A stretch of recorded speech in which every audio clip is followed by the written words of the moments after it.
the membership is sending a clear message that some of the things that we've done in the last 20 years don't work. And we need to either just cancel them in some cases, like DEI policies and stuff like that. I mean, there was 3 or 4 policies that said no more DEI. Perfect. There was many policies around getting rid of net zero and fighting Ottawa. That was clear in there. It's like, yeah, we'll keep getting rid of net zero and fighting Ottawa. That's cool.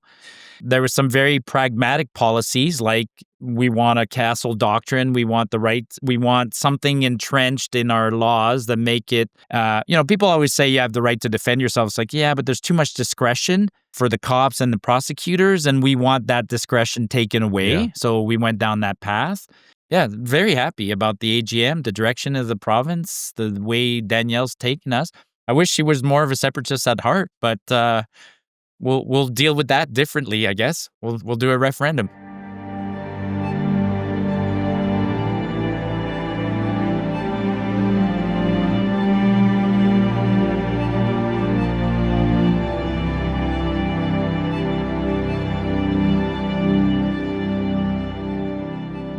Welcome back to the Critical Compass. My name is Mike and this is James, and we are pleased to be joined again by a friend of the channel, Mr. Marty Belanger, otherwise known by his stage name, Martyupnorth. How are you, sir? Hey, you said that super well, Belanger. People say Belanger, which I'm used to, but Belanger is like the right, proper French pronunciation. Cool. You're not such a redneck after all, I guess. I watched a lot of...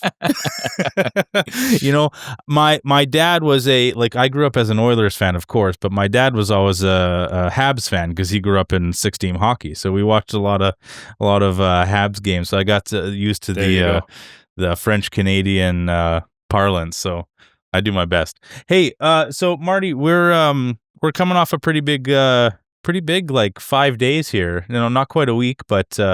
It's been pretty eventful. We just got back from the UCP AGM. Before that, there was a memorandum of understanding, which we'll talk about, and even in the week or two prior to that, there were a couple relatively major announcements in Bill 9 and Bill 13 from the provincial government. Where do you want to start? Let's start with the AGM. Quickly speaking, right? Let's just get that out there. The AGM was in Edmonton. What did they say? Like it is one of the largest political events in Canada, right? I mean, the last year's AGM had 6,000 people plus. This year still had 4,400. Like that's cool, right? It's Albertans. Something ignited in Albertans in the last 10 years. I think we all know what it is, right? I mean, we turned otherwise quiet and apolitical people into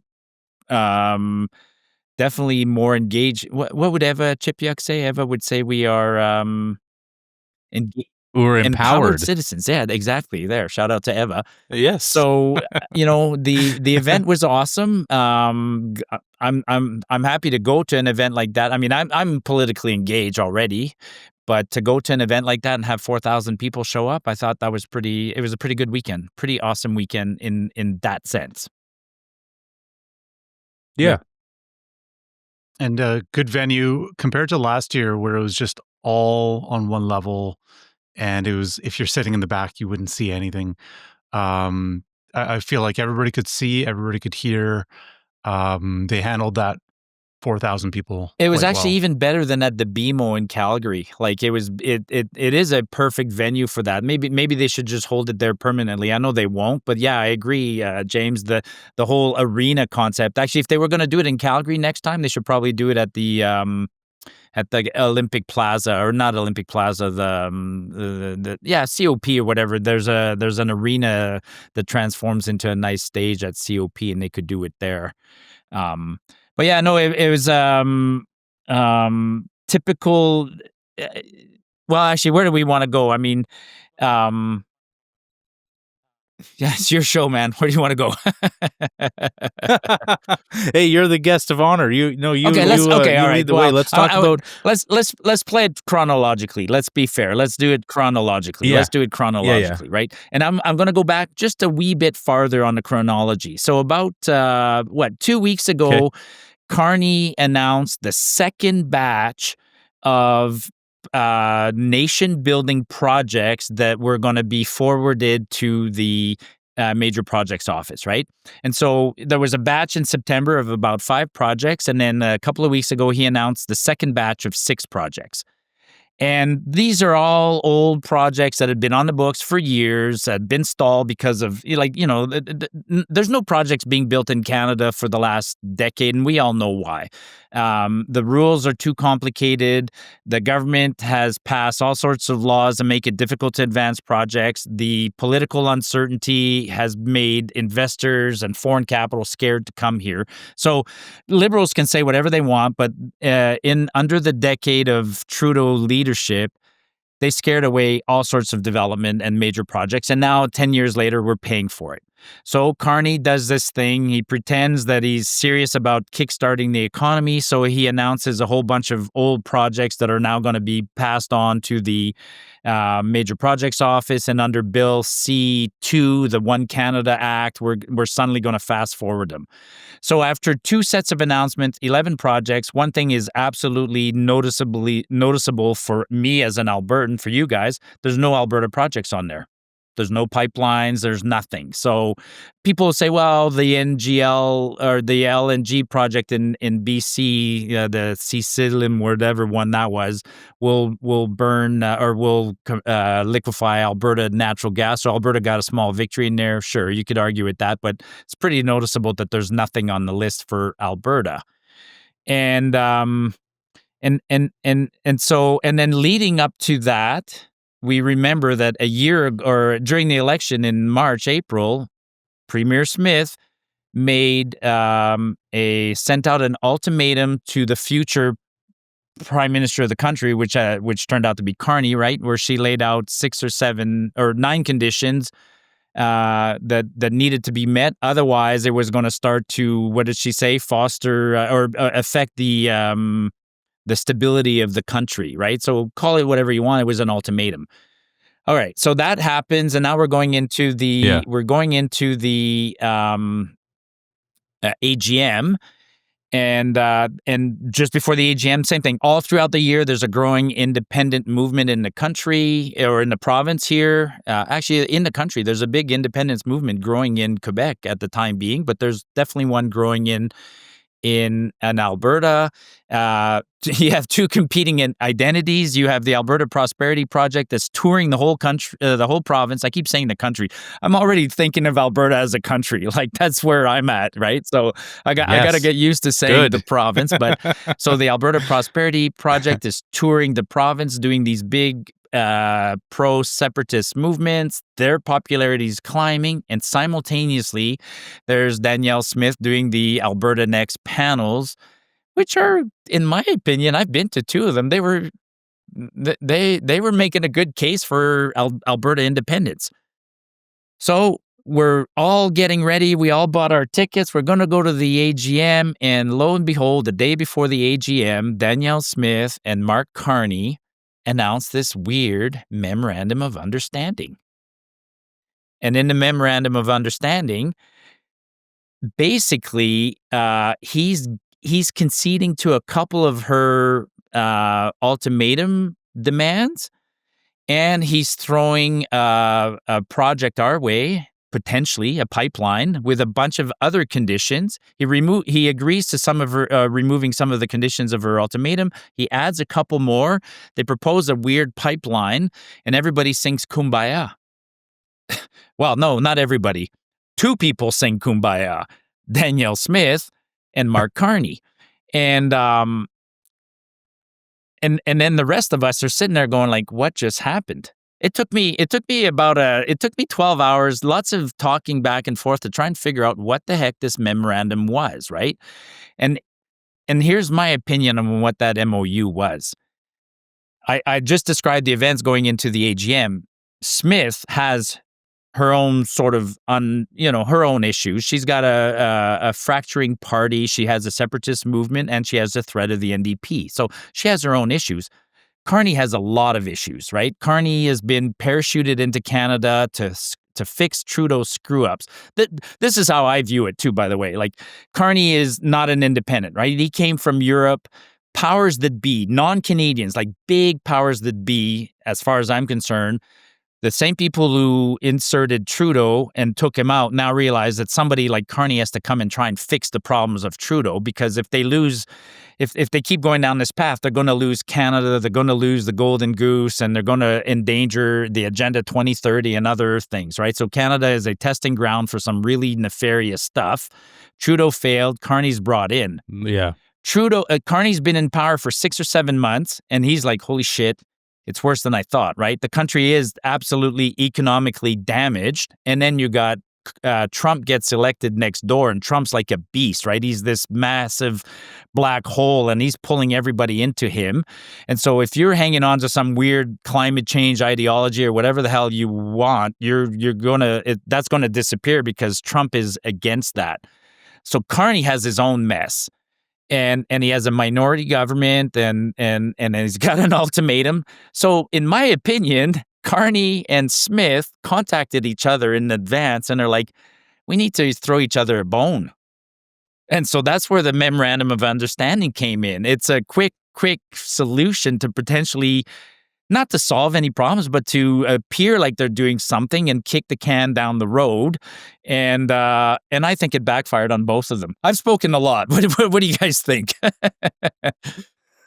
that James, comes you on go the ahead. tail of like one of the biggest gathering, like the biggest conservative gatherings at the legislature for the independence rally. Thousands were there, and I think that was a loud signal that could not be ignored. And that was less than a month ago.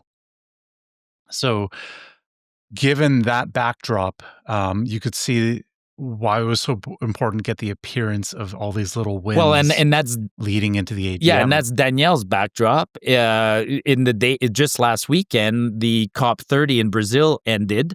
And that's, Canada's delegation was one of the larger ones. Everybody else has given up on COP30. And out of COP30, there was no binding agreement, right? They all, well, I always say this, the COP30, we're at the point now in 30 years of climate conferences and 30 years of climate change, like we're finally at the point where ideology is facing reality and reality is winning. Like we know, I've always said that climate change was just a really crappy bullshit ideology.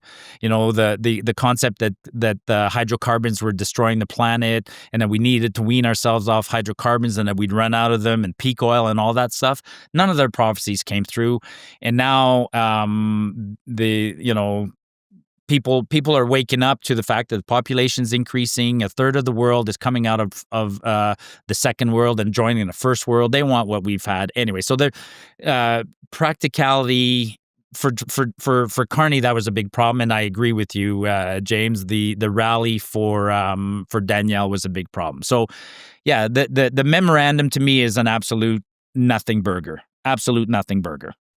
Actually, let me go back. So I said that they both came together and thought, let's make the appearance of doing something, which I think it basically kicking the can down the road.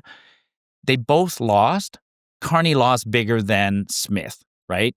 So Carney, immediately in the aftermath of that, Carney lost Stephen Guilbeault. And I think Carney will lose a few more MPs between now and Christmas. And when Parliament resumes in the new year, he'll have lost 3 or 4 MPs. He's lost Guilbeault. He's going to lose Bill Blair, who's going to go become the High Commissioner to England. Melanie Joly is going to become the ambassador to France, I think. There's a few ambassadorships that have to be filled. And then the Liberals in Ontario are having their own leadership race. So people like Karina Gould and Nathan Esquire and some of the other ones have already said that they intend on running in the leadership race of the Liberals. You might even have somebody. So you got a few people like that. So I think Carney lost big with his MOU. Elizabeth May went as far today as saying, she's having second thoughts and she shouldn't have voted for the budget. Really, Lizzie? Like, okay, sure. Yves Blanchette has been absolutely slamming this. Eby is no fan of the MOU. Like nobody's in favor of it. And I go on French Twitter and the Quebecers are absolutely angry about this. They feel betrayed. So Carney lost a lot. Oh no. Yeah. Maybe that's even that paints a case for like why Alberta negotiating with Ottawa's gonna ultimately fail if every little win or common ground is seen like if it feels like a loss to anybody in the East, then what are we doing trying to make all these little Excellent wins point. if it's not even politically Excellent point. We like it's not politically viable. nobody cheers any wins for Alberta. Ever. Like, exactly. I mean, if Alberta wants a separate pension plan, that's bad. Quebec wants a separate pension plan, good for you.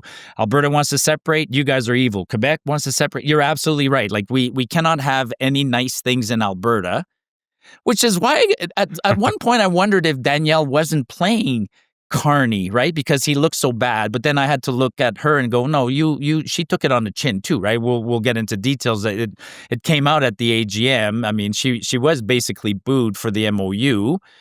I don't know if she's convinced that it's good. The way she spoke about it, she seemed to be in favor of it. She gave up something. I mean, she gave up on well, she didn't give up on the carbon tax, right? She's arguing that the industrial carbon tax was set to climb, and she sort of got a slightly better deal on the carbon tax. So she's going to say, I didn't really lose. She won by getting no emission caps, but she still has a few other things. So if you look at what she gave up and the potential return, okay, it's a pretty good deal.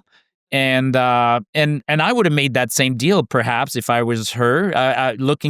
For me, I would have made the same deal for different reasons. I would have looked at Carney and like, I'll make any deal with you because you're gonna lose and it's gonna make you look bad, and you won't be here in 3 years. So I would have made those deals. I also would have made those deals because I believe that practicality is going to always win out on ideology. So. And practicality for us in our case is the fact that the world wants our oil, and no matter what, our oil will get to market because because people want it. So, so the two sides made the deal, and then we went to the AGM. So just one final question on that before we move on to that. So do you think this, and sorry if you sort of actually already answered this in kind of a different way, do you feel that both Smith and Carney both sort of feel like they're like getting one over on each other? Or do you think that it runs a level deeper than that? Like, do you think that Smith thinks that she's getting a big win and Carney also feels like he's getting a big win? Well, let me put it this way. Who do you think actually negotiated at the table in the days before the AGM? Was it Carney and Smith, or was it somebody on Carney's team and somebody on Smith's team, right? It was two people. Yeah, it would be It's a representative right? from each side, which is why the deal's so bad. And then they quickly come back and Carney goes, yeah, I'll sign it. And Smith goes, yeah, I'll sign it. So nobody, okay. But if it was them negotiating, I don't think either of them would feel like they really got a one up on the other, right? I mean, Carney is basically she got a one up on she didn't sacrifice anything of her own core values, I'd say, other than maybe stepping back from the ultimatum. Ultimatums are always dangerous, right? I mean, she got something she could save face. She went as far as saying that she got 7 out of 9 items on her ultimatum. I call, that's a stretch. I mean, maybe 3 or 4 out of the 9. Because Bill C-69 didn't change, the tanker ban didn't change. There's some very specific ones that they promised to change. But so she didn't sacrifice too much. He really went back on his values. I mean, suddenly he's pro-oil. He's he's thinking of reversing some policies. He went back enough that Guilbeault quit. And I don't think that was just showmanship by Guilbeault. I think Guilbeault's honestly pissed off. He's like, no more electric vehicles, no more. But the reality, again, is that Guilbeault's things that they impose, they're ideological, right? Like there'll be no electric vehicles by 2035, man. That's not grounded in any kind of science. So, and to me, I think Carney's reversing himself on those temporarily. Because let's be truthful, right? Carney wrote a whole book on this. You're not going to change your stripes overnight. He does believe that climate change is an existential threat and that free markets are out of control and need to be reined in. He kind of showed it, right? Like, we'll choose the projects, we'll choose who does it. You have to buy Canadian steel, Canadian lumber, labor, things like that.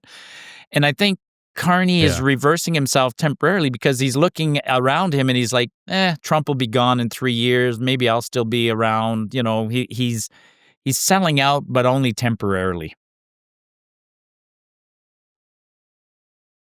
And then we went to the AGM. We went to the AGM. Yeah.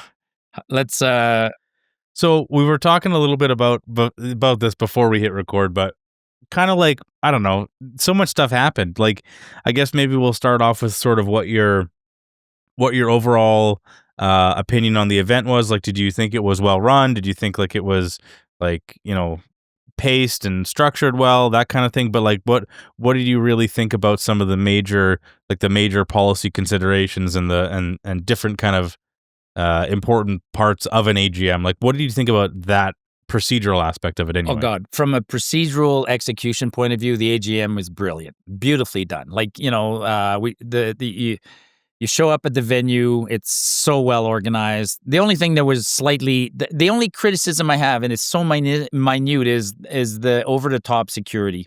And if they streamlined the security a little bit, then it would have been a fantastic venue, a fantastic event all around. For viewers who've never been to an AGM, on day one, it was Danielle giving a quick State of the Union, very quick State of the Union, and then taking a few questions from the floor, which is when Jeff Rath asked this question, but we'll ignore that. So just mechanically speaking, State of the Union. We'll get there. And then after that, it's her bear pit session, she called it, where she puts all the ministers on stage, and same thing. Each one of them gives a quick overview of what they've done. That's a bit of a rah-rah sales pitch. I mean, that's always a rah-rah sales pitch, right? It's always there. And then, where's my card? What happened after that? I don't have my agenda. Yes, I do. Let me just think they started some policy. No, board speeches. We had board speeches. Then the bear pit session, which is really good, and the bear pit session is not open. There's not a lot of questions, right? That's them talking to us mostly. And then there's the 2-3 hours of policies, but they were procedural. What do they call them in governance policies, right? So as a membership, we get to debate governance policies, how our party does business, and that part's a little dry, right? You got to be a real fan of politics to want to sit in there. But I sat through that a little bit. The next day, and this happens on Friday, so a lot of people are working on Friday. So this stuff is good to attend, but they realize that of the 4,000 people who signed up, maybe only half of them can go on Friday. Saturday is when the good stuff starts. It started with her. What's it called? Keynote address, right? So Danielle Smith delivered a keynote address for 30 minutes. And I want to talk about that. And then after the keynote address, we went right into what was after keynote address? Oh, all the financial stuff, right? The annual reports from the board and the committees and stuff like that. And then we went into about 2 hours of policies. And so the keynote I want to talk about and the policies I want to talk about. Like, which one do we want to talk about first? Do the keynote. Do you want me to, let me paraphrase? So the keynote was really cool. And by the way, and throughout all of this, when I was at the AGM, it dawned on me, why did she do the MOU stunt? She shouldn't have done that. Like, it looks like a stunt that backfired. If she hadn't done the MOU, it wouldn't have been brought up. She would have had to deal with a little bit of independence talk, but there was very little independence talk. And I think there's a reason for that. But her State of the Union, it was 25 minutes. And what I loved about her State of the Union, I had a kind of weird epiphany during the State of the Union. So for 5 minutes, the first 5 minutes, what she talked about is how much we've been fighting Ottawa. So she went on and on saying it's an exhausting battle. We've been fighting Ottawa for 5 years or 10 years. We fight him at every turn on everything, but we're winning the battle. So, we fight Ottawa, but we're winning the battle. Trudeau's gone. Sure, Trudeau's gone, but he's replaced by Carney, who's supposedly a little more reasonable, but Carney could be replaced by another lunatic. And we won the battle, and Guilbeault is gone. It's like Guilbeault will be replaced by another lunatic. So her definition of winning battles is interesting, right? You're battling constantly, but you're winning. Wouldn't it be great if we didn't have to battle? But that's a different thought. So the first thought was that the constant applauses she was getting for battling. And when people were applauding and giving standing ovations, I felt like asking people like, so you basically agree that Ottawa is our nemesis, our arch enemy, right? Because you just gave her a standing ovation for it.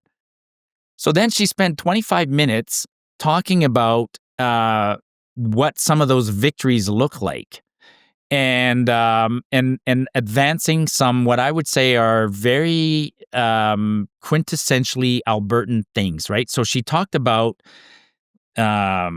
at a high level, she talked about we're going to introduce a castle doctrine law and we're going to allow Albertans to defend themselves. No other province does this. We're going to do this. She literally criticized Canadian healthcare, saying it's been the same model for since the 1960s. We're going to do it differently. We're going to actually allow a larger component of private healthcare. I'm like, great. So she was very proud of all the recent bills to protect children and things like that. Very, blocking puberty blocker, stuff like that. Protecting children became a theme of what she was proud of. And then she talked. Yeah, Bill 9 then she talked about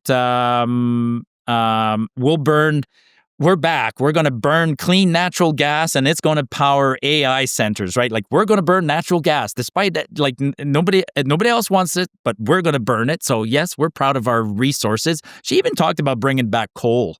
And then what else did she talk? We're going to give landowner rights back to people. She was proud of the Charter of Rights that she had, protection granted to she went on to, several things like that. And she got she got about 5 or 6 standing ovations for things. And same thing, I felt like asking everyone around me, it's like, so those are uniquely Alberta things, right? That nobody else is doing. And we're super proud of it. So I kept thinking like, wouldn't it be nice if we didn't have to fight Ottawa and could just do all these things? And so then you'd ask, and I was on the bad side. I was on the no side, the two sides.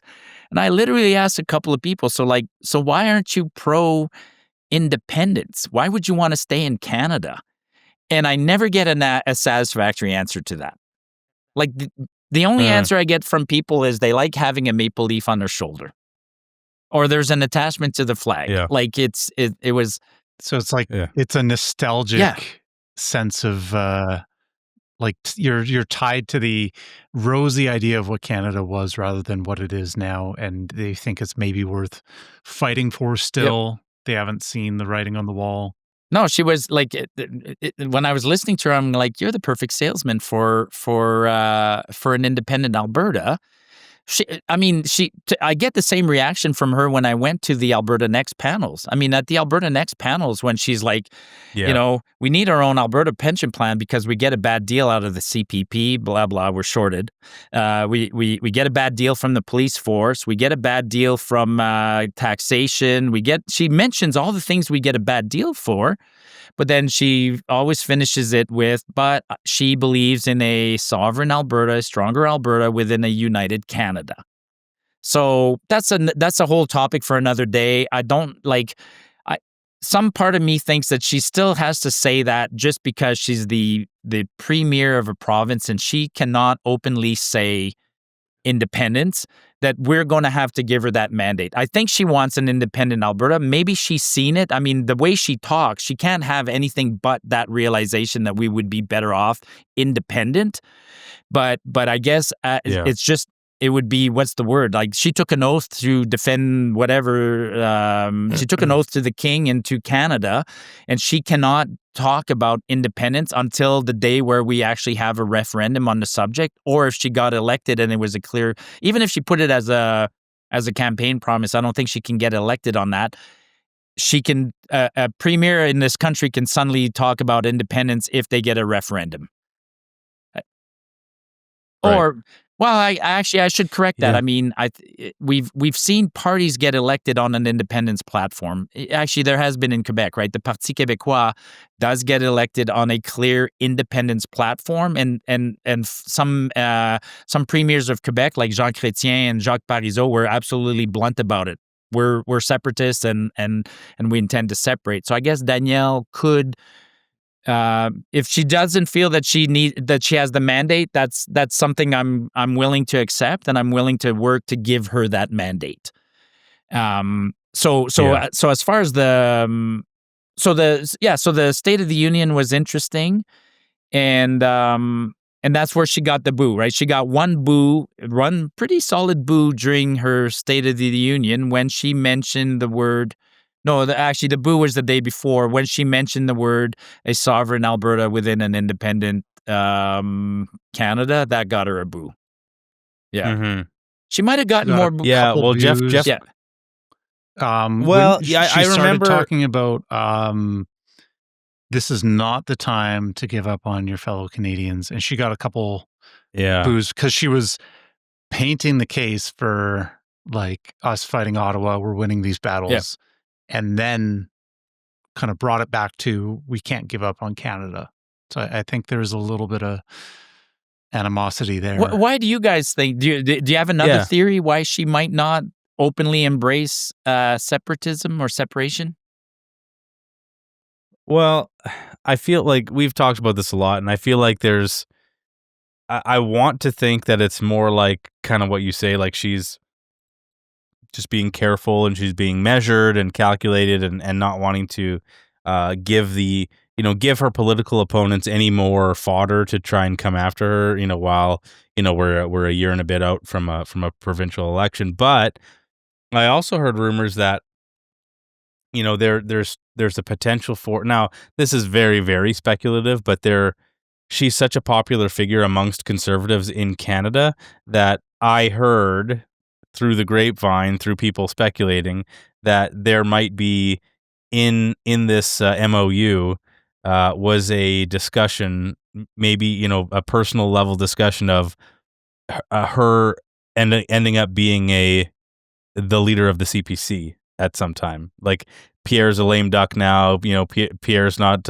He's not going to inspire a comeback. Like, the polls aren't in his favor, and they want to parachute somebody in that's like as pretty much as high as you can be on the Conservatives' popularity index right now. Yeah, that would be good on a personal ambition point for her. I mean, that would be good for her. I don't know what that would do for the province. If she did that, then the province would then she'd have a battle on her hands, because then I think whoever fills the void left by her in this province would be a separatist, a true separatist, because she'd be. Yeah, they'd have to be because she'd be somehow viewed as that would expose her as a true a federalist. But yeah, interesting. So. Yeah, so I up until this point, everything's good. I mean, it's there's a little bit of separatism that got creeped up into the conference, but I think most people understand. I definitely feel better about her State of the Union and some of the things that have been achieved, and some of the things we're going to talk about, the policies that are being proposed. I feel really good about. Generally speaking, I feel great about the way Alberta is progressing. I feel good about the way the province is moving forward and how she's moving the province forward. I feel great about that. Better than I did last year. I mean, last year I had a hard time last year getting past the fiscal problems of this province.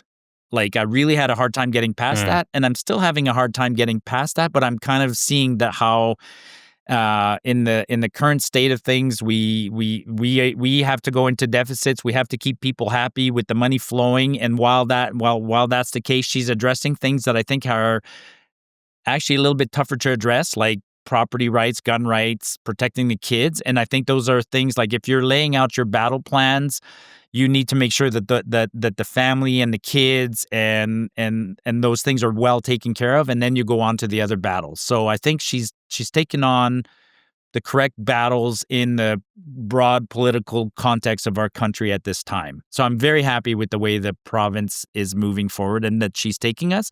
And I'm happy to keep independence out of the current discussion. I'm totally happy doing that. That independence occurs. We'll keep talking, having the APP events and stuff like that, and hopefully have a referendum, and we can talk about the appropriate time to do a referendum. But at the time being, I'm happy with the way she's taken the direction of the province. And then I was even happier when we started debating the policies, like the 36 policies that were put. That's what I was going to ask you next. The 36 policies that were put forward.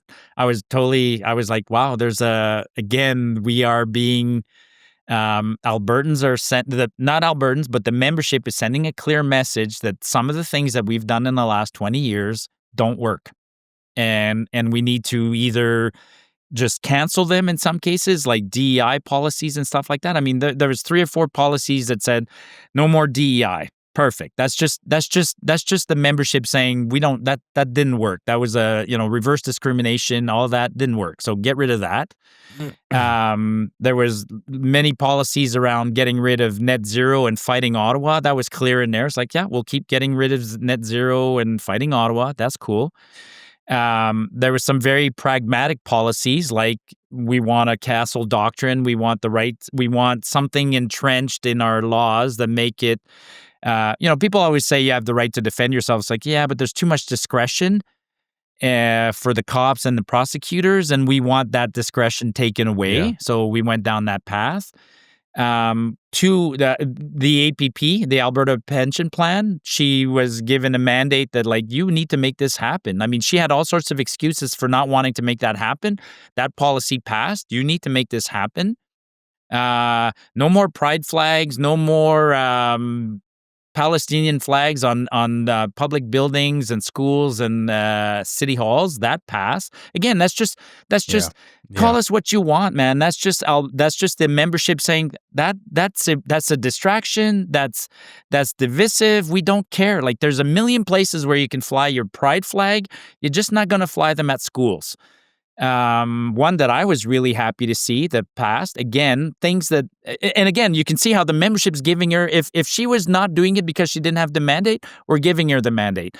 Remember the Dr. Davidson study, the COVID mandate study that came out last year, which she commissioned, but she shelved it, right? She gets this beautiful 150-page book, and it's all shelved, and she's not doing anything with it. Well, we gave her policy number, I don't know what, but saying, like, you need to start implementing the recommendations from that panel. And so there was a lot of, what else was there? The speed limit? The speed limit. No, the speed limit wasn't a policy. No, here's a couple of good policies. One that I really enjoyed. We told her that you need to this idea of using our institutions of higher learnings, like our post-secondary institutions, that it's a moneymaker. No more of that. Like, you need to prioritize Alberta students. And that came up. Like, somebody's like, well, we make a lot of money with that. I don't give a shit if you make money and my kids can't go to, the next generation doesn't get the benefit of the Alberta advantage. So that came through. Policy saying that people, I don't know the exact wording, but stop advancing kids to the next grade who don't belong in the next grade. And again, that kind of targeted that. There's 2 or 3 policies that actually there's more than 3. I think there's about 5 policies that sort of seem to target immigrants in general. Oh God, that was right in there bluntly too, right? She mentioned it before the AGM that she's going to try and take control of our immigration, but the AGM gave her that mandate. We said, like, no more driving tests can only be in English. If you don't speak English, you don't advance to the next grade. Only, prioritize Canadian students in universities and a few other ones. And then there was a debate on the floor. People were like, well, you're going to discourage some immigrants from coming here. Fine. I don't care. Like, I don't know if you saw. What's that? Saw, like, when the driving school, the language one, some white guy said, like, oh, this is wrong. And then some immigrants said, like, no, we need to speak the language. So it was like, yeah, and I'm Look, a sorry if no-brainer, that was the other one, right? We voted that there was a policy that said no access to government services if you are a visitor, an unsuccessful asylum seeker, and a few other categories. And again, people are like, that's going to discourage immigrants from coming here. It's like, no, it's going to discourage a group of immigrants. We want the right immigrants to come here, and the right immigrants that we want here are the ones with skills, generally speak the language, and are ready to integrate quickly. Like, if you're going to come here and you can't do any of those things and it takes a decade, sorry, but, go to another country or another province. Yeah. So it was interesting. Yeah, that was really heartening, actually, to see. Yeah. So which policy failed? Two policies failed. One was the one that failed was the one on property rights. There was somebody proposed that only Canadian citizens could own provincial property, and the way it was worded, we knew what they were trying to do, but we were like, no, we got to vote against this because you didn't specify the kind of property, which there are valid reasons for foreigners to own property. Do I want some restrictions? Sure, perhaps, but the scary part of that was it said only Canadian citizens can own property, which specifically excluded corporations. And just a quick show of hands, like there's 500 farmers in the room that own their land through corporations, and with this policy, you could be excluded from owning your land that way. So it's like, take that away and reword it. And there was another one that failed, but I can't remember which other one failed. But which shows that the process worked, right? Hundreds of people can suggest policies, they get vetted, they get fine-tuned, and then they get ranked by the membership, and then 35 that appear get voted on, and something would be terribly wrong if half the policies got rejected. So that's good. Yeah, very happy about the AGM, the direction of the province, the way Danielle's taken us. I wish she was more of a separatist at heart, but we'll deal with that differently, I guess. We'll do a referendum.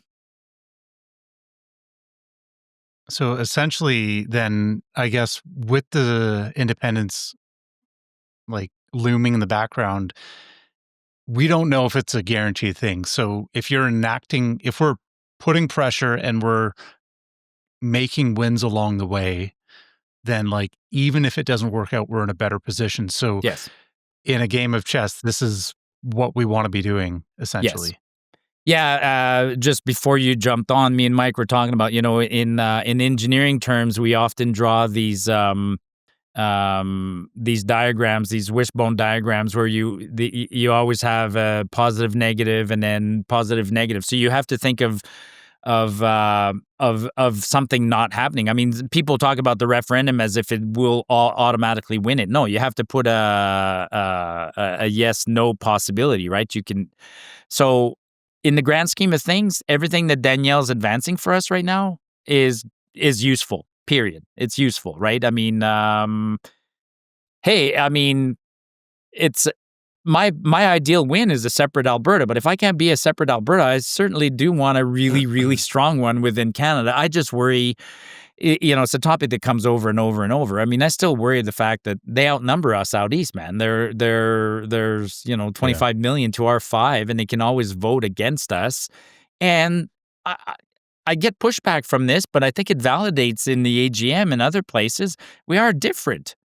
Like, people said none of the things you voted are very different than what we have. I'm like, no, they're different. I mean, the other one we talked about was like repealing the no fault.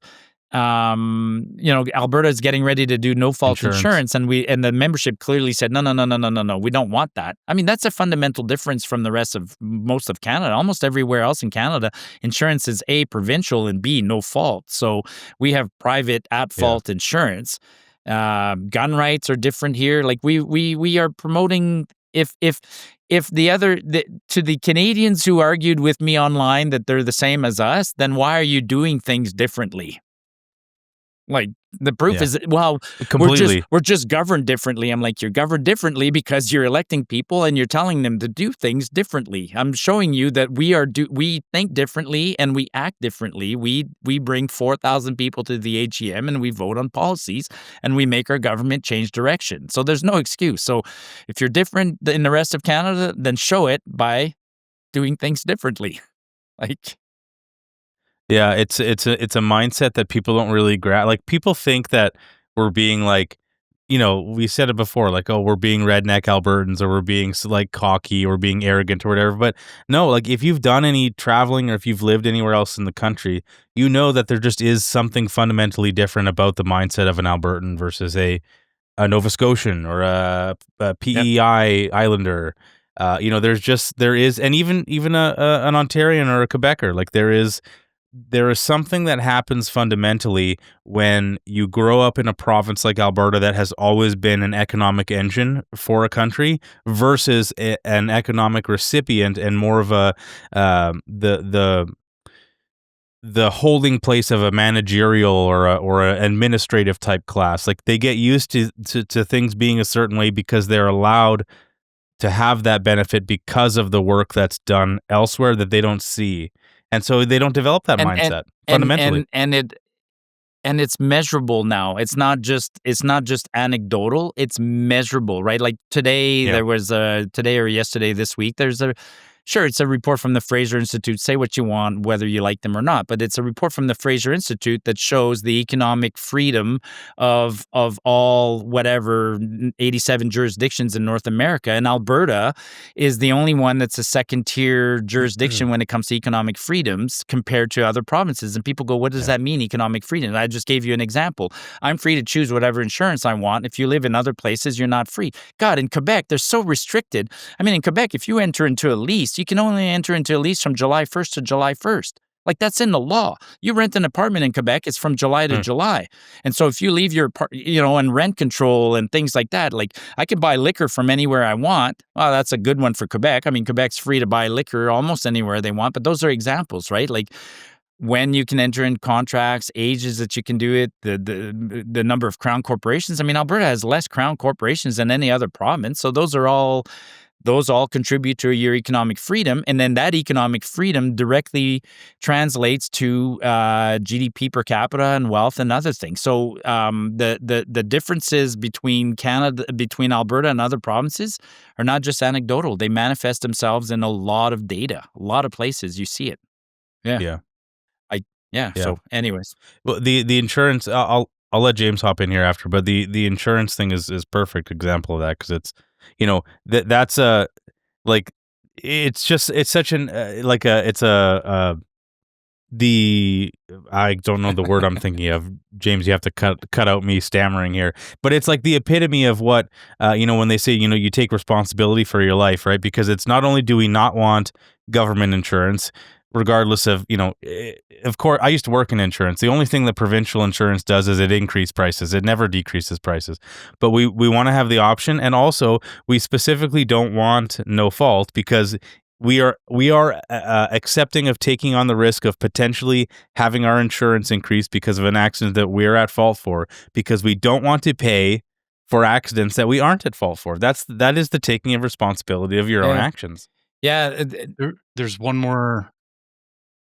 one more piece to this equation is when everything becomes either a restricted choice, let it be a government decided choice or a regulated choice, or it's decided for you at that point. What happens when the people deciding these choices for you, like, maybe they don't have your best interests in mind? So, like, somebody may be happy with all these government programs if they're run by liberals. What happens if they're run by another party? So essentially, if you have more choice and it's the private sector, you will get a choice that aligns with your values or the way or the kind of service that you want. And you're not going to run into that counterparty risk of somebody you don't like having to make that choice for you. And you see this right now in Alberta. The NDP voters are not very happy with the UCP doing anything but they also don't want private to do anything.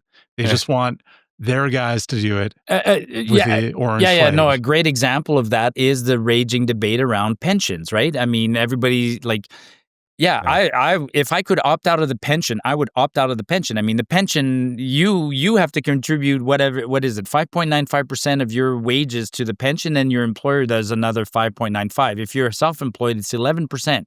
11%, man, I'll take that 11% and manage it myself. Right now, even Carney, everybody's like, it goes with the APP, right? One of the reasons people don't want an Alberta pension plan is they trust the federal government more than they trust the provincial government. And Carney's about to show everybody that you can't trust any of them. So, that's interesting with the NDP. You're right, James. Which is why it can always be a problem, right? People bring up the same kinds of problems. If Alberta becomes separate, then now we'll have new problems. Then the problems will be, maybe it'll be Edmonton versus Calgary. I'm like, yeah, you know what? That's the balkanization, but I'll take an independent Alberta first and get rid of Ottawa, and then we'll deal with the next problem after. But yeah. That reminds me of my sign, actually, that we said we were going to bring in and talk about quickly. So give me a second. We're going to grab it. We'll get that nice splash of orange. I'm trying to think of which other policy got rejected. There was 2 policies that got. Okay, so I don't have my headphones on, there you go. Bear with me. This is the sign that we're going to take and we're going to try and show around to campuses. Would the Alberta NDP build a better future independent of a conservative Canada? And so we got a little graphic. Oh, here. cool! And orange. The reason I'll tell you that we want to do this, Marty, and you can let us know what you think of this plan, is that we want to see if our NDPers, our leftists, are they consistent? Are they logically consistent? Because I've tested it on a couple of my friends who I know are pretty liberal minded, and I don't set it up with the sign, but I give it sort of the preamble, and their initial reaction is almost exclusively, yeah, of course, I hate conservatives. Yeah, I wouldn't want to be in a conservative country. It's like, okay, so you aren't fundamentally opposed to independence. You just want your team to be in charge. That's valid. Just in a broader sense, I can talk to almost anybody, and I can get almost anybody to do flips and mental gymnastics trying to defend a position. And politically, it's even easier, right? Even this weekend, I had lots of people that were even among conservatives. I had people that are conservatives, and then you quickly see how they get caught up in. I'm trying to think of a specific example, but we had examples where we're getting into the minutia, and I'm like, no. We have a core statement here. The core statement says you believe in being accountable. So if you believe in being accountable, and you just start there, you can quickly see some of the other debates we're having are irrelevant. Like, if you're accountable, then I don't need the government to set this standard or that standard or whatever. Yeah. So during the debates and afterwards, I got it's fun to watch how people quickly get caught in a trap. Like, so I think when you do it with NDP socialists, you're going to have fun with that one. You're going to have fun. Yeah. We hope so. So when you plan on starting that, it's also depends how cold it is, because people are less willing to talk when it's minus 20, and we didn't get out before. This weekend was busy. Well, I guess the part of the reason for the sign was to, even if we went to the U of A with our blue sign that says independence is best for all Albertans, change our mind, people are already defensive. They are already a little bit triggered, because I wouldn't expect them to really engage with us on that question at that point. So we tried to reverse engineer it, like, well, how could we get them to engage? Is there a way of phrasing this that we can talk about the merits of independence? Because I'm really curious if, in the scenario of a orange Alberta leaving a fully blue, fully conservative Canada, if they would articulate, we got to protect our values, or if they would paint the case for independence at a principled level in their mind. Independence is a big thing, but I'll go here, right? One of the interesting, like I think you're going to find. Let me think about how to phrase this. Conservatives are more common sense, and conservatives come up with good approaches to problems. That's the conservative way, right? The conservative way is you set up a structure, and then you improve it slowly. The progressive way is not like that. The progressive way is everything has a limited life, and eventually you destroy it, and then you start again. So that's kind of my simple way of thinking about it. And in recent years, conservatives will say that certain things we did didn't work very well, and now we just need to bring them back and change them. And I'm afraid that some of the socialists we have in our country, especially the NDP, they will just oppose a conservative way for the sake of opposing. Because I don't see, like an example was the Alberta pension plan. Like this summer when we were touring, or last summer when we were touring around, trying to get people to understand that bringing the Alberta pension plan here made sense. Again, I couldn't find anyone give me an argument why you wouldn't want to do the Alberta pension plan. Like zero, none.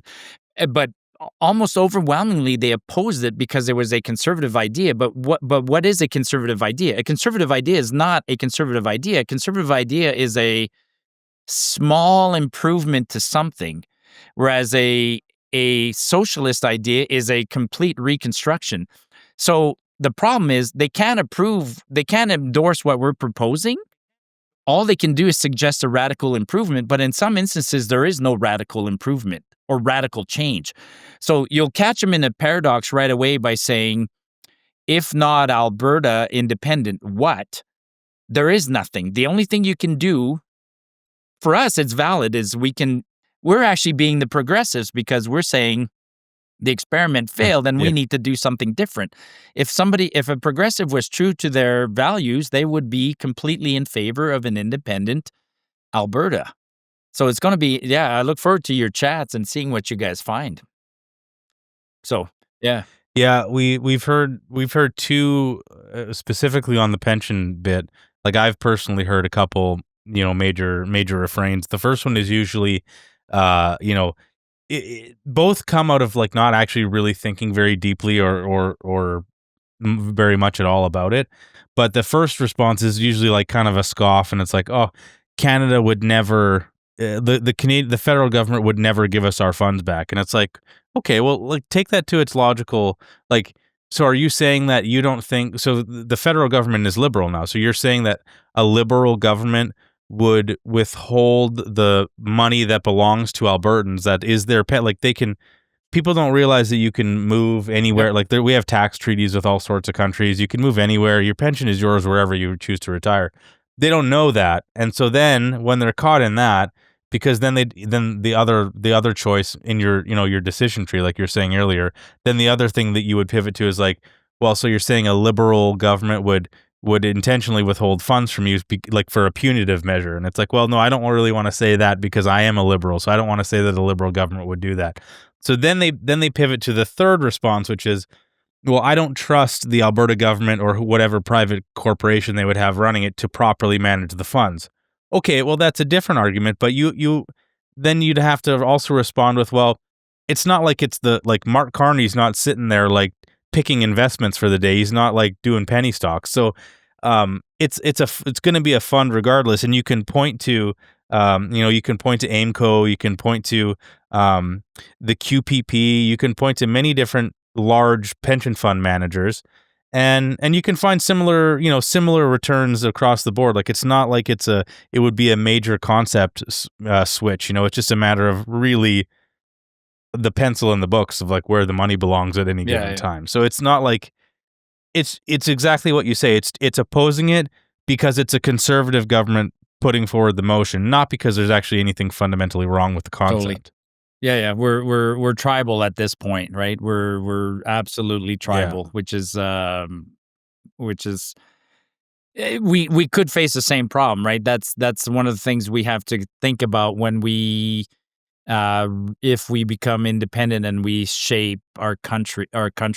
But again, and now I'm going all over the place. The Americans thought of it when they did, right? The American Constitution was designed to be agnostic to whatever side of the political spectrum came into power in the future. They designed it that way. And so it's possible to design it that way, but some people just can't wrap their mind around the fact that that's a possibility. Yeah, I ask that question all the time. What if the guy you don't like? That came up on the floor, actually. That came up on the floor of the debate and on some of the policies this weekend. And that's where it's important to go back to the fundamental statements. The fundamental statements are if you believe in family and property rights and accountability, then some of the things you've just suggested are independent. You throw them out, they're garbage. And you hope that the fundamental principles can't get changed by the next government. That's a fear. Actually, that's something that I don't think we should fear. Let me rephrase that. That's something that still surprised me about this weekend. When's Danielle Smith going to stop talking about the NDP? Do you guys think the NDP? You guys live in Edmonton. Is the NDP still the threat? Kind of. Kind of. There's still. Edmonton is sort of boned, to be honest, man. Like, we just had our municipal elections. I don't think there's a single conservative councillor in the city. Like, it's pretty bad up here. Because I'm surprised that, like, my advice to Danielle would be just stop talking about the NDP. But I guess it is one of. I think she should do that too. Like, I don't see.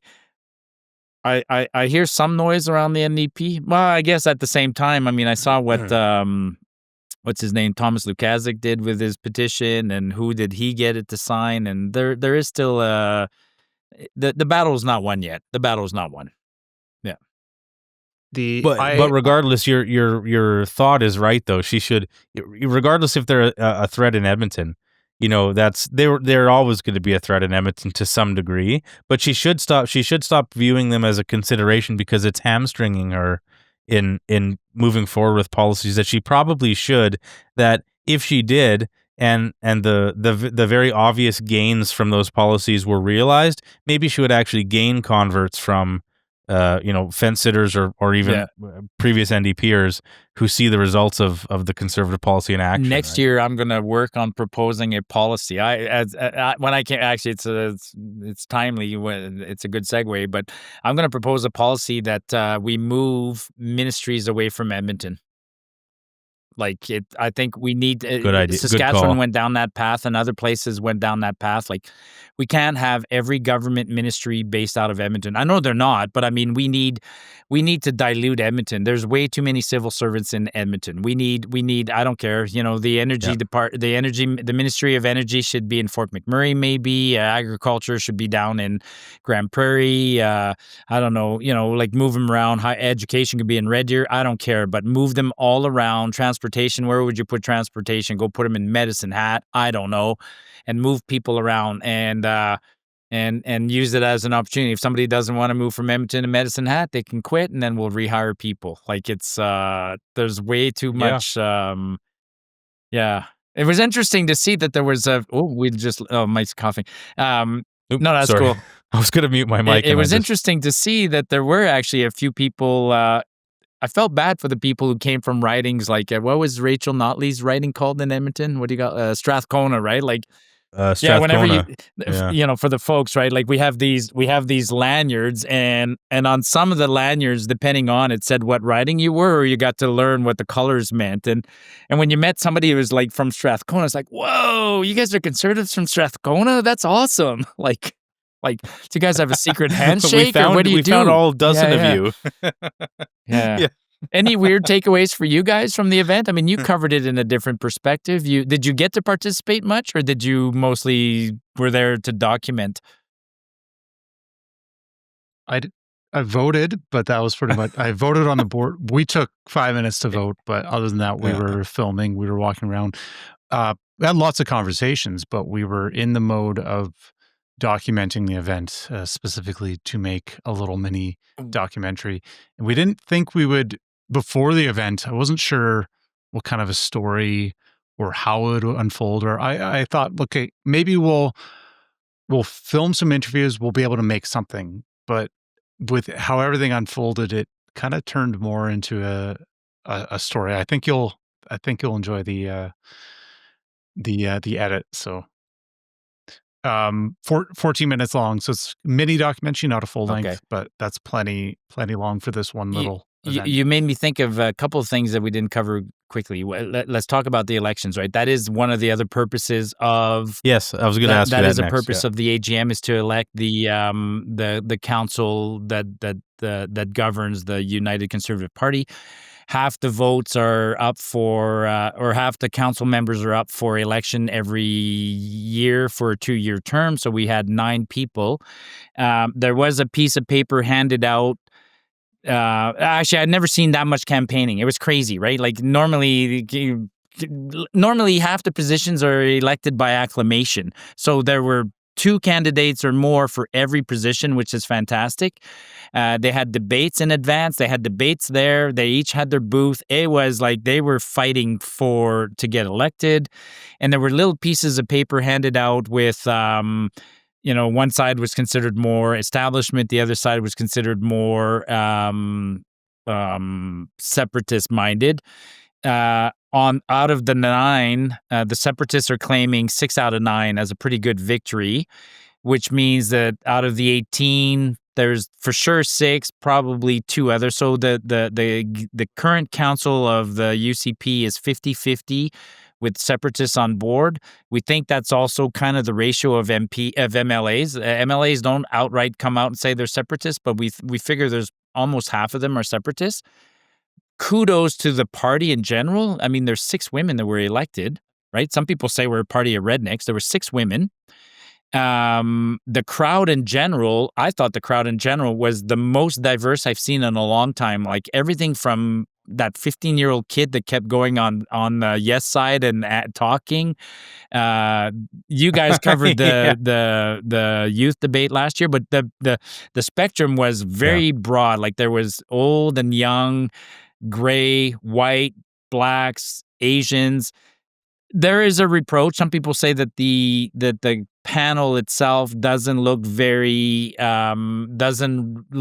Albertan, ethnically speaking. There's no visible minorities. Let's be blunt, on the council.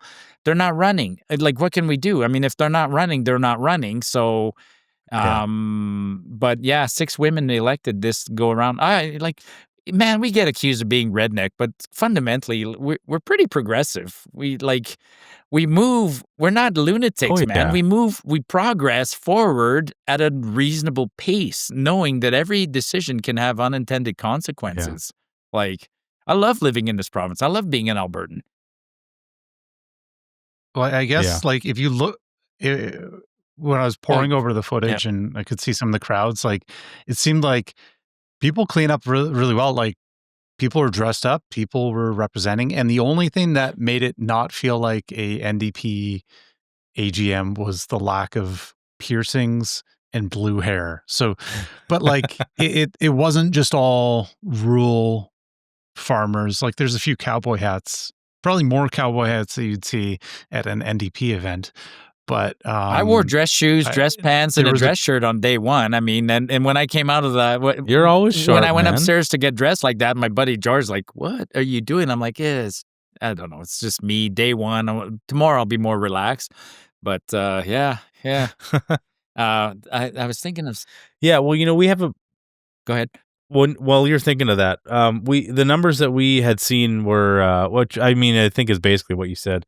We had seen like 11 of 17 seats were like what were called termed Daniel Smith loyalists, and then 4 for sure were like candidates explicitly pushed by the APP, and then there was a handful of others mixed in throughout the election of like people who were known to be at least sympathetic towards independence as a cause. So yeah, I think ultimately it ended up being, like you say, approximately 50-50, which sort of like we were saying, I think before we hit record, that was sort of your takeaway too about how like what you were feeling on the ground. Like Jeff Rath said, Jeff Rath, God bless him, was going with the like 85% are in favor of independence, and maybe that's true in the amount of people that stood up and gave him a round of applause during his speech and his mic cutoff moment there. But from what you were sort of feeling on the ground, maybe it is closer to 50-50, 60-40 sort of thing, tilting maybe either way for like the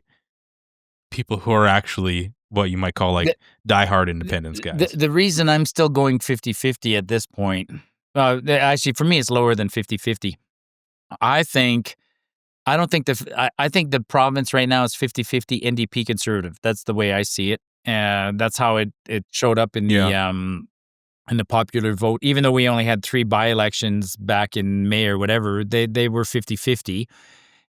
Sure, one of them was Edmonton, but it doesn't matter. Popular vote was 50-50. I don't think there's too many NDP supporters right now that are separatist. I really don't. I've yet to meet one.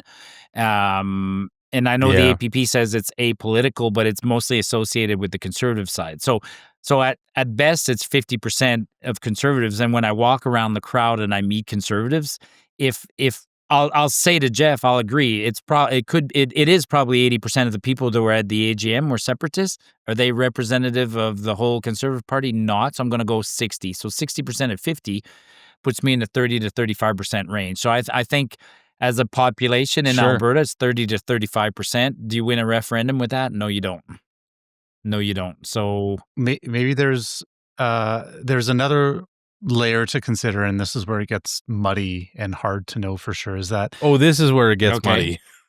It's all muddy, Mike. It's all muddy. People that are vocally active and politically engaged, that's one side of things. There's also people who they believe certain things and they may agree with maybe like half or more of what you're saying, but they're not fired up enough to be vocal about it, so they will stay silent until the time comes that they have to cast their vote. And then sometimes that's not even reflected on polling. And this is where you get landslide victories where polling could not predict that. But we can't just go off the hope that these silent people are going to lean a certain way. But we have to recognize that those people need to be connected with on a level that maybe they're not being connected with the raw. I agree. Like, so loud. on a non-contentious issue or a non-life-altering issue, you'll always have a silent majority. Get that? I totally get that. But you mentioned something interesting, which is that at the time of the vote, something like a referendum, like if you're voting for do we do time change or not, you can be silent on it. You're not going to talk about it because you don't want to piss off your friends. But at the end of the day, you'll express your real opinion in the booth.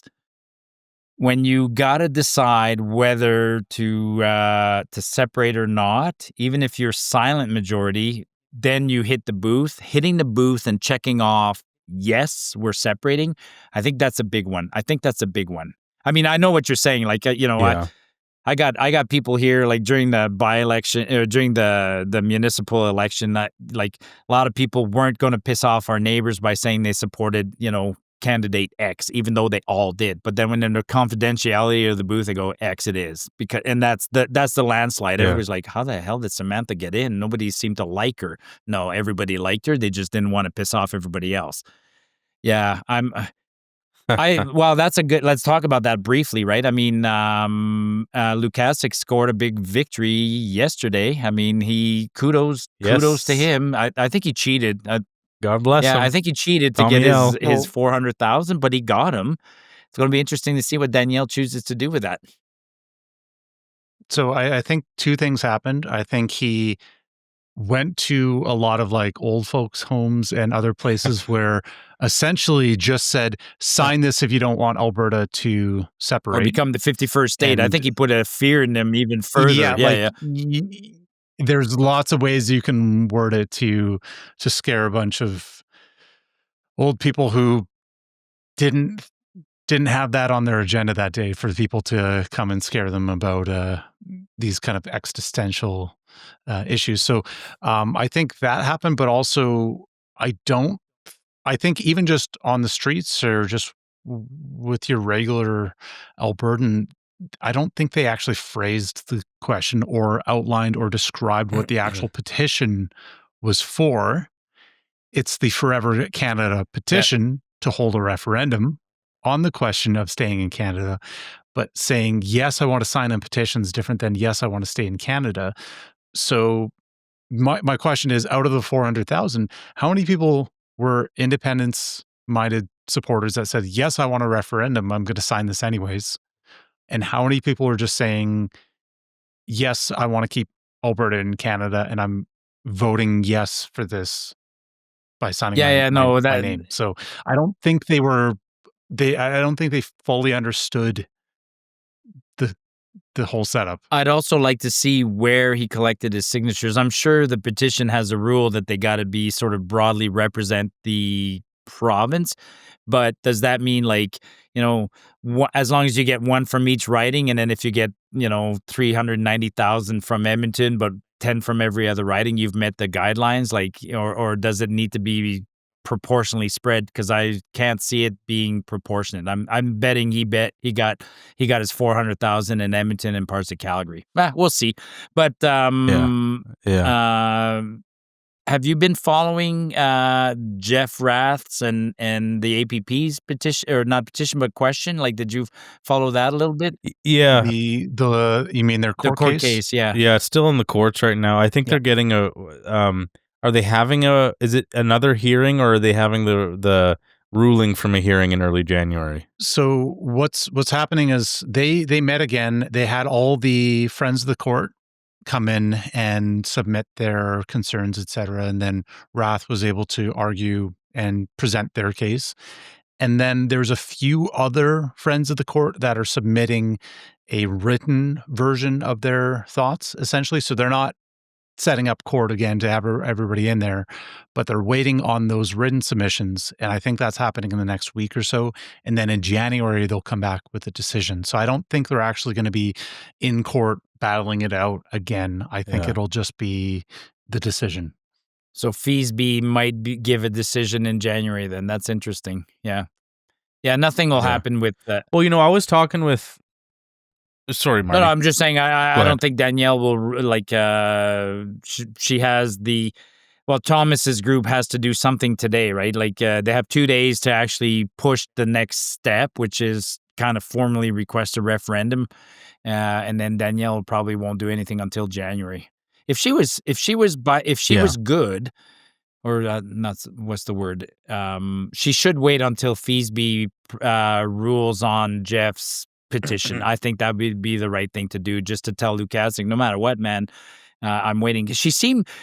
That was one good thing she had to address, right? We didn't even talk about this. I mean, she talked a lot about how she's trying to improve democracy and some of the rules that she passed, the recall legislation, the citizens' rights legislation, and how some of that is backfiring on her, or not backfiring, but how that might be abused. She's cognizant right now of the abuse of her. I call it her generosity. I mean, she made public engagement easier, but is being abused. And she did mention that she might have to fine tune that. And I think it would be fair for her to say it's being abused right now. And I'm to Thomas and others, like, I'm actually going to pause here. Like, I think it's a valid reason to not rush with a referendum. Because there's 13 recall legislation or petitions right now, and I think every day I go to the Alberta elections website, I'm fully expecting to see a recall petition on her. Like, I think she should. I think she should throw a wrench into everything. If I was Danielle Smith, like, they have 90 days to collect their signatures for the petition. Let them do it for 85 days and then call a snap election on day 86. I would call a snap election in February if I was Danielle Smith right now. That's what I would do. Just call their bluff, yeah. Well, I mean, there's debate about whether or not Nenshi has done enough to this point to unify the NDP right now. But just maybe just to quickly wrap up on the referendum question, we were chatting with another friend of the channel, Eva Chipiak, and at the AGM, and we were saying, like, I don't even necessarily mind if ultimately what ends up happening is that Lukaszik's question ends up on the referendum instead of the APPs. Because look at these two questions. Just like look at these two questions and think about from the point of view of the average, like not politically engaged Albertan. Here's the APP question. Do you agree that the province of Alberta shall become a sovereign country and cease to be a province in Canada? Okay. And then Lukaszik's question. Do you agree that Alberta should remain within Canada? That's clean. Yeah. Like I actually like saying no to that even more. No, oh yeah, okay, I see your point. Yeah. So if along the same lines, how would you rephrase Rath's question? Do you agree that Alberta should leave Canada? Done, right? Just like that. Well, there's too many there's too many words in here that I just fear that maybe a person could get tripped up on and not know how to answer. Lots of people argued that that Rath's question is two. A lot of people argued that, if you added a comma, it was truly two questions, but the way it's written, some people said two. By the way, I just wanted to, friend of the channel, Eva, we're all friends, and Eva got to plant a peck on the cheek of the most Alberta man ever, and I got to meet him too in person. I mean, I took him hunting, so I was pretty proud. I took him hunting, but he showed up at the event. Yeah, you guys were there too. I think you interviewed him, right? Or we got a quick interview with him. We'll put it up on the screen here in the final edit. But God bless Rise of Alberta, because I don't know what, like if he was like pranking me or something, but in every other post, the most Albertan man in the world looks like just a normal height guy, and for whatever reason it'll become clear if we pop the image up. He made him like, I'm 6 feet tall, and he made this man look like 7.5 feet tall. So I don't know. Like he has an imposing. He definitely has a presence about him, doesn't he? The AI generated video, the one just before that, I'm on. Like when my wife first looked at that video, she's like, "When did you find the time to do that?" Right? And I'm like, "Honey, it's AI generated." And she looked at it closely. She's like, the guy walking in the video with the lever action. It literally is my mannerisms. It's crazy. And I mean, they can suck in, I have videos like this are useful, but I have videos of me on YouTube and places like that hiking, so they can pull those videos. And then the way I was sitting down talking to that grizzly bear, that's how I sit around the campfire, man. Like it was like my shoulders, everything about me was like, that's how you normally talk to grizzly bears. Yeah, Rise of Alberta is doing an awesome job. There's footage of Marty talking to grizzly bears that they sampled for this video. Big boy, you're pissing me off. And I just talk to them like that, and they just go, whatever, sorry. Like, when they come in the backyard and going through the garbage can, I'm like, get your ass out of there. Awesome. Well, Marty, we've had you for a lot here. Hey, maybe before we let you go, what do you think? Just sort of final thoughts, wrapping up the AGM, wrapping up the last couple weeks. Like, what are you? We're sort of getting to the end of the year here. Like, what's your overall assessment on how this maybe this year, this general rough year of the conservative world of politics is ending, and what do you expect? What do you expect to be the major sort of obviously we're going into potentially a referendum, but is there anything else you're sort of predicting for 2026 that you want us to watch out for? Good year for me. Good year for Canadians, I think, or good year for conservative Canadians, and I think liberal Canadians are going to have a wake up call. I mean, I wasn't upset on April 29th when Carney won. I was a little bit upset, but in hindsight, I'm like, okay, it'll help the separatist movement, and he's got a super minority government that's not going to move anywhere. So right now, my life hasn't gotten harder, which is all I can pray for at this point. I'm just happy life's not getting harder. I think there's a couple of things I look forward to in the new year.